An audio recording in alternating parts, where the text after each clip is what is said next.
Assalamualaikum warahmatullahi wabarakatuh. Kali ini kita akan mempelajari tentang bagaimana membina keluarga sakinah menurut Al-Quran, khususnya surat Ar-Rum ayat 21, surat An-Nur ayat 32, dan surat Al-Baqarah ayat 221. Pernikahan merupakan bagian dari ajaran Islam dan termasuk sunnah Rasulullah SAW yang beliau sebut dapat menyempurnakan separuh agama. Namun pernikahan yang seperti itu perlu terbentuk dari perpaduan sakinah, mawaddah, dan rahmah. Maksudnya apa ini sakinah, mawaddah, warahmah? Allah berfirman, wa min ayatihi an khalaqalakum min anfusikum azwajan litaskunu ilaiha wa ja'ala bainakum mawaddatan wa rahmah inna fi dzalika laayatil liqaumin yatafakkarun.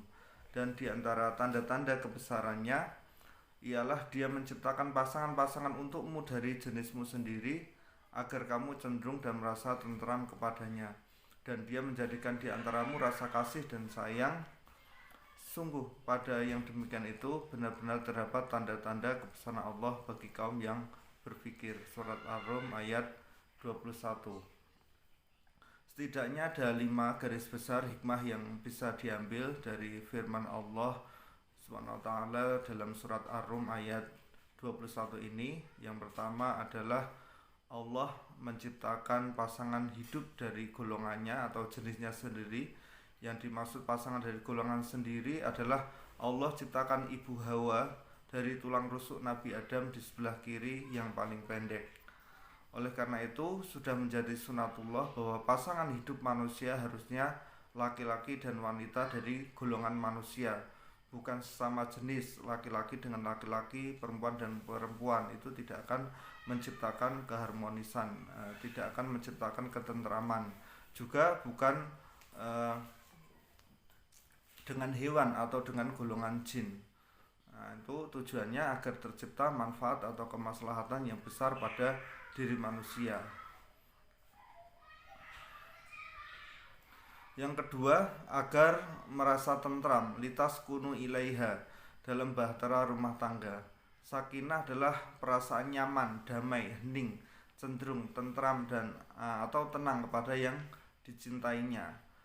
Sebagian ulama juga ini menafsirkan bahwa sakinah ini dari kata sakana yaskunu, itu berhenti ya. Jadi seseorang yang mencintai pasangannya, istrinya, maka dia ibarat berhenti. Walaupun ada yang lebih cantik, ada yang lebih unggul, ada yang lebih kaya dan lain-lain, tapi tetap berhenti untuk istrinya. Jadi hanya mencintai istrinya saja, bukan yang lain. Itu sakinah. Yang ketiga, agar tercipta mawaddah atau kebersamaan. Secara bahasa mawaddah adalah cinta kasih, persahabatan, keinginan untuk bersama. Imam As-Suyuti rahimahullah dalam tafsir Dur Mansur dari riwayat Ibnu Al-Mungdir dan Ibnu Abi Hatim dari Al-Hasan rahimahullah tentang firman Allah, dan dijadikannya di antaramu mawaddah. Beliau berkata al-jima, maknanya itu al-jima, sebagaimana Mujahid dan Ikrimah yang menyatakan mawaddah adalah makna kinayah dari nikah, yaitu jima sebagai konsekuensi dari pernikahan. Jadi kalau sakinah tadi berhenti untuk mencintai istrinya saja, pasangannya saja. Mawaddah ini cinta yang dilandasi dengan gairah. Jadi kalau ini biasa terjadi pada pasangan pasangan muda, itu biasanya mawadahnya yang lebih terlihat. Jadi gairah. Jadi kalau ada kesempatan ya gaspol gitu ya. Kalau pasangan baru saja menikah, itu mawadah. Yang keempat, agar tercipta rahmah atau kasih sayang. Rahmah adalah kasih sayang dan kelembutan, timbul terutama karena ada ikatan. Oh, dia ini istriku, dia suamiku, ya saya harus saya mencintainya. Kalau tidak ada dia ya terasa kosong gitu. Jadi seperti ada ikatan, seperti cinta antar orang yang bertalian darah, cinta orang tua terhadap anaknya atau sebaliknya. Jadi timbul ikatan karena sudah lama berumah tangga. Nah, itu nanti akan timbul rahmah. Jadi sudah tidak dengan gairah lagi, tapi saling mengisi. Kalau tidak ada dia ya ini sepi gitu. Yang kelima, agar kita berpikir atau tafakur. Seruan terhadap kehidupan berpasang-pasangan ini sebenarnya mengandung ajakan dari Al-Khaliq, Allah SWT, untuk berpikir akan kebesarannya. Sehingga titik tekan bahasan bukan sekedar tujuan pernikahan dalam rangka melangsungkan keturunan dan terciptanya keluarga sakinah mawaddah dan rahmah saja, tetapi agar lebih dari itu, agar manusia bisa mensyukuri nikmat Allah dan mengagungkan kebesarannya. Lebih dari itu, hendaknya pasangan suami istri memahami bagaimana adab suami istri dalam Islam, sehingga cita-cita keluarga sakinah mawaddah rahmah akan tetap terjaga. Karena sakinah mawaddah rahmah ini harus terus dipupuk dan dibina ya, tidak saatnya itu bisa terbentuk. Jadi harus dibina ini terus menerus ya, sampai maut meninggalkan, sampai ini ya, maut menjemput ya. Kemudian surat An-Nur ayat 32, wangkihul ayyama minkum wassolihina min ibadikum wa imaikum in yakunu fuqara yughnihimullahu min fadlih wallahu wasi'un alim. Dan nikahkanlah orang-orang yang masih membujang di antara kamu, dan juga orang-orang yang layak menikah dari hamba-hamba sahayamu yang laki-laki dan perempuan. Jika mereka miskin, Allah akan memberi kemampuan kepada mereka dengan karunia-Nya, dan Allah Maha luas pemberiannya, juga Maha mengetahui. Perintah untuk menikah sebagai salah satu cara memelihara kesucian nasab, dan nikahkanlah, yaitu bantulah supaya bisa menikah orang-orang yang masih membujang di antara kamu, agar mereka dapat hidup tenang dan terhindar dari zina serta perbuatan haram lainnya. Jadi jika orang yang cukup umur sudah dewasa, misalnya kalian sudah lulus kuliah, itu saat-saatnya menikah. Jika tidak segera menikah, ya nanti akan timbul fitnah dan kemaksiatan. Jadi harus untuk diperintahkan untuk menikah. Dan bantulah juga orang-orang yang layak menikah dari hamba-hamba sahayamu yang laki-laki dan perempuan. Jika mereka miskin, Allah akan memberi kemampuan kepada mereka dengan karunia-Nya. Dan Allah Maha luas pemberiannya, tidak akan berkurang hasanahnya seberapa banyak pun dia memberi hambanya kekayaan, lagi Maha mengetahui. Pada ayat ini Allah menyerukan kepada semua pihak yang memikul tanggung jawab atas kesucian dan kebersihan akhlak umat, agar mereka menikahkan laki-laki yang tidak beristri, baik itu duda atau jejaka, dan perempuan yang tidak bersuami, baik janda atau gadis. Demikian pula terhadap hamba sahaya laki-laki atau perempuan yang sudah patut dinikahkan, hendaklah diberikan pula kesempatan yang serupa. Seruan ini berlaku untuk semua para wali atau wali nikah seperti bapak, paman, dan saudara yang memikul tanggung jawab atas keselamatan keluarganya.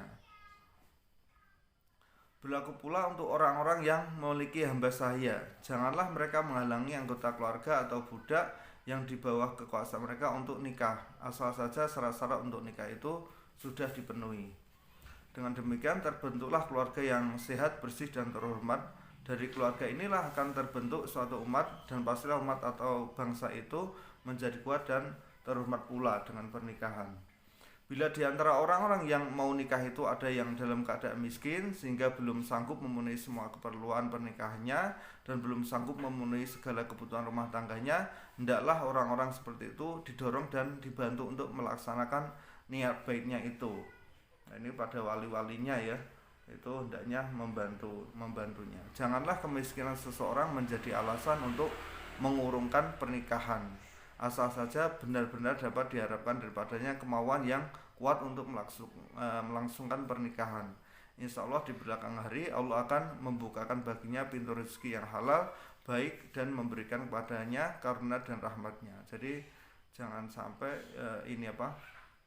tidak menikah karena tidak punya apa-apa. Justru menikahlah, nanti Allah akan memberikan apa-apa kepada kalian. Sesungguhnya Allah maha luas rahmatnya dan kasih sayangnya, maha luas ilmu pengetahuannya.